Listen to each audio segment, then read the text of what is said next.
tumefanikiwa kudhibiti upotevu wa zaidi ya shilingi milioni 500.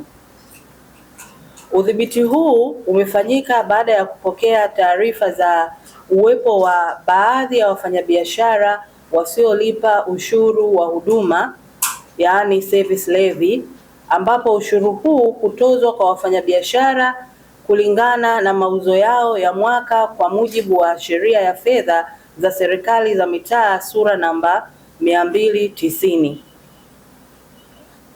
Kukwepa kulipa ushuru huu husababisha upotevu wa mapato yanayostahili kukusanywa na halmashauri na kutofikiwa kwa malengo ya makusanyo yaliyotarajiwa.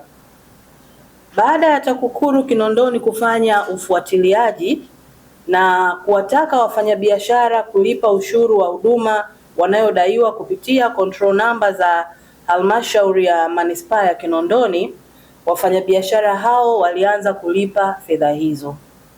Aidha, malipo ya shilingi bilioni 563,663,820 na senti 15 ya ushuru wa huduma, yaani service levy, yalifanikiwa kulipwa kutoka makampuni mbalimbali.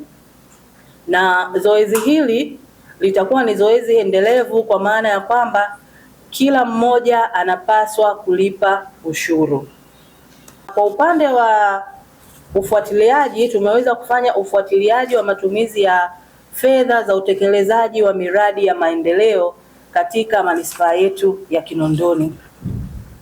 Katika kutekeleza jukumu hili, TAKUKURU Kinondoni ilifanya kikao kazi na watekelezaji wa miradi wakiwemo wakandarasi, washauri na wasimamizi wa miradi ili kuhakikisha miradi inakamilika ndani ya muda wa nyongeza waliopatiwa kwa kuzingatia ubora, matakwa ya kiusalama kama yalivyoelekezwa na TAMISEMI.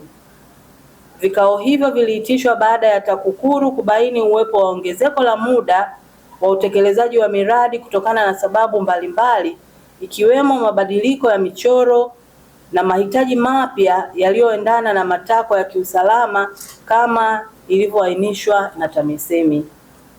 Katika kipindi tajwa, tumeweza kufuatilia matumizi ya fedha za utekelezaji wa miradi ya maendeleo 7, ambapo kati ya hiyo miradi mitatu ikiwa ni katika sekta ya afya, ambayo ni ujenzi wa ghorofa moja yenye wodi ya wazazi na sehemu ya upasuaji katika zahanati ya Ndumbwi, jengo la magonjwa ya kuambukiza katika hospitali ya wilaya iliyoko Mabwepande, na ujenzi wa ukuta katika hospitali hiyo yenye jumla ya thamani ya shilingi bilioni 1,625,960 na 706.